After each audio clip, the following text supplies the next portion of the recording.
Seniman S. Rumai Noor. Datuk Haji S. Rumai Noor atau nama sebenarnya Muhammad Taib bin Saleh lahir pada 22 Februari 1923.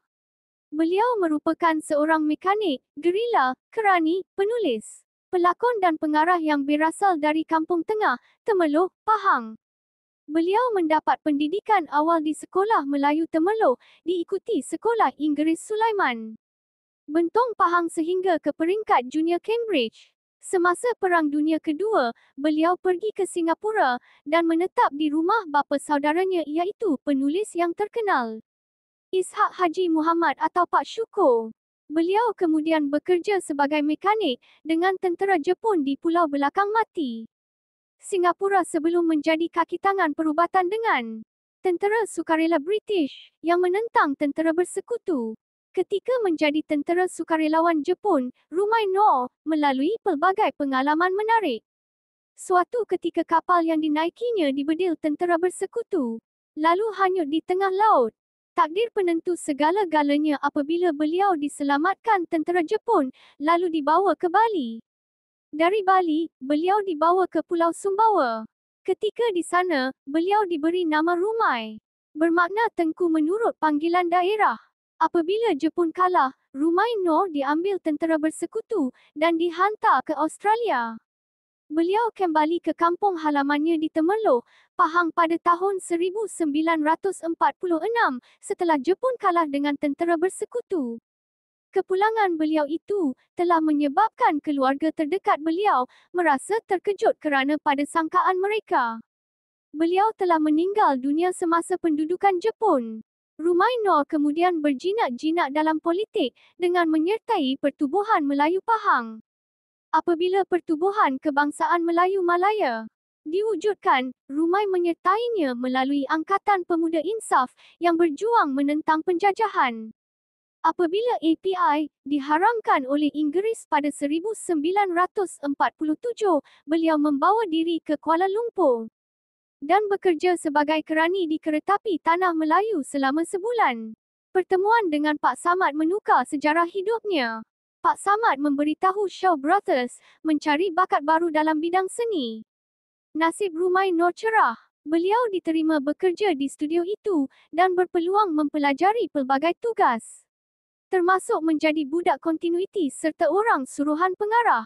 Dengan gaji RM200 sebulan, beliau memulakan karya lakonan pertamanya dalam filem Cinta, arahan B.S. Rajhans pada tahun 1948.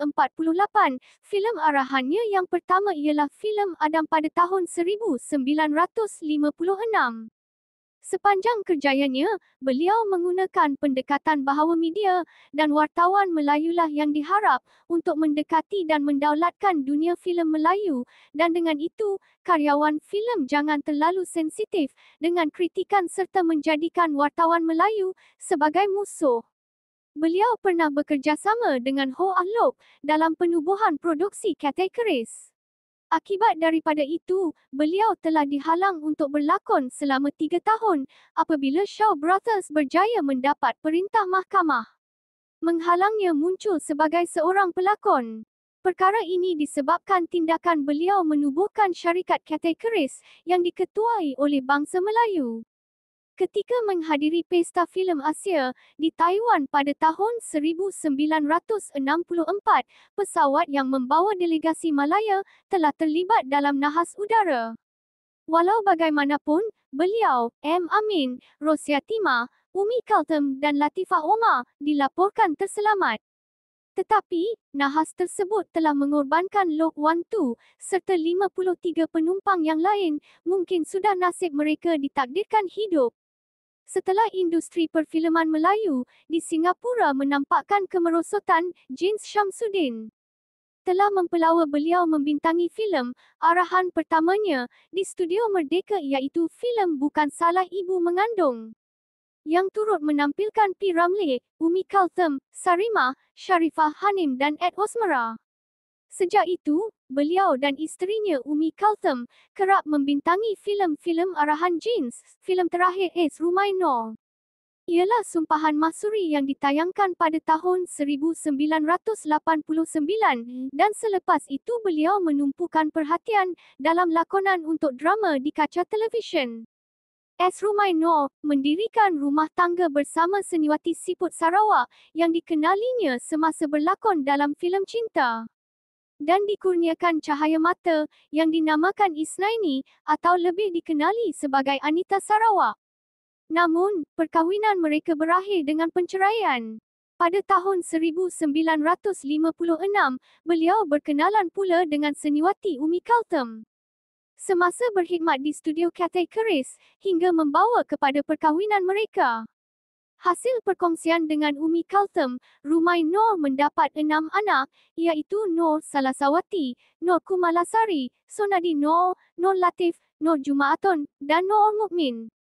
Pada 16 Mac 1994, bersamaan 3 Syawal 1414 beliau meninggal dunia di Hospital Makkah, Arab Saudi, akibat penyakit paru-paru berair.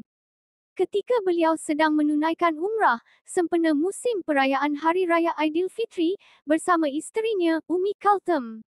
Kisahnya telah diadaptasikan ke dalam sebuah telefilm yang berjudul Pintu Nombor 9 Masjid Nabawi, terbitan Zail Productions sendirian Berhad. Di mana watak Allah Yarham dilakonkan oleh pelakon Zulkifli Ismail, manakala Nur Kumalasari memegang watak ibunya Umi Kalthem. S. Rumaino dipilih Allah untuk meninggal dunia dan dikebumikan di Tanah Suci Mekah. Beruntunglah beliau kerana diberi keberkatan di Tanah Suci Mekah. Satu fakta yang kita tidak tahu, hari ini 23 Mac adalah tarikh hari kelahiran ayah dan anak, seniman S. Rumaino, lahir pada tarikh 23 Mac 1923, dan anak sulungnya Bidu Anita Sarawak 23 Mac 1952. Sungguh unik kan? Namun sayang sekali mereka tidak rapat setelah ibu bapanya bercerai ketika Anita masih kecil lagi. Seniman S. Rumaino merupakan anak kelahiran Temerloh, namun kenapa orang Temerloh melupakannya? Beliau anak kelahiran Kampung Tengah, iaitu sebahagian dari Kampung Buntut Pulau, bersaudara dengan Pak Sako. Selepas memulakan sekolah rendah di kampungnya, lalu meneruskan persekolahan menengah di Sultan Sulaiman Bentong. Sebelum menceburkan diri dalam perfilman, beliau berpengalaman menentang tentera British sehingga membawanya ke Indonesia.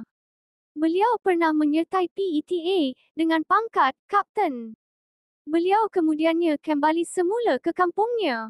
Cita-cita perjuangannya terus meluap-luap. Setelah pertubuhannya diharamkan oleh British, beliau menuju ke Singapura dan menumpang di rumah Pak Sako yang bekerja sebagai wartawan.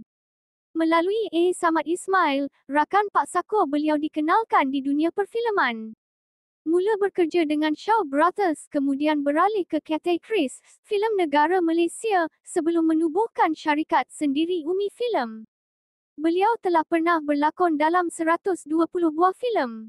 Filem pertamanya, Cinta, bersama dengan Siput Sarawak, ketika beliau masa itu baru berumur 21 tahun, manakala Siput Sarawak baru 19 tahun. Siput Sarawak adalah cinta pertamanya, namun sayang hubungan terkandas disebabkan keluarga Siput Sarawak tidak menyukai S. Rumaino. Semasa dengan Cathay Keris, beliau berlakon dalam filem Bawang Putih Bawang Merah, Puteri Gunung Kedang, Cik Mamat Parang Tajam. Selain dari berlakon, beliau juga bertugas sebagai pengarah filem. Sebenarnya kelebihan dan kehebatannya dalam dunia lakonan dan pengarahan setanding dengan seniman P. Ramlee, namun nama P. Ramlee lebih menonjol dari nama S. Rumaino. Warna-warni kehidupan mudanya. Beberapa kali nyawanya terancam, namun Allah sudah tentukan pengakhirannya di Mekah. Subhanallah, begitu besar jasanya beliau dalam kesenian, tiada suatu pun nama jalan diabadikan di Bandar Temerloh. Kita ada nama Jalan Pak Sako dan Jalan Sudirman di Bandar Temerloh. Orang Temerloh lupakah akan jasa-jasanya? Renungan artikel ini, dan mohon maaf jika ada silap, tolong perbetulkan.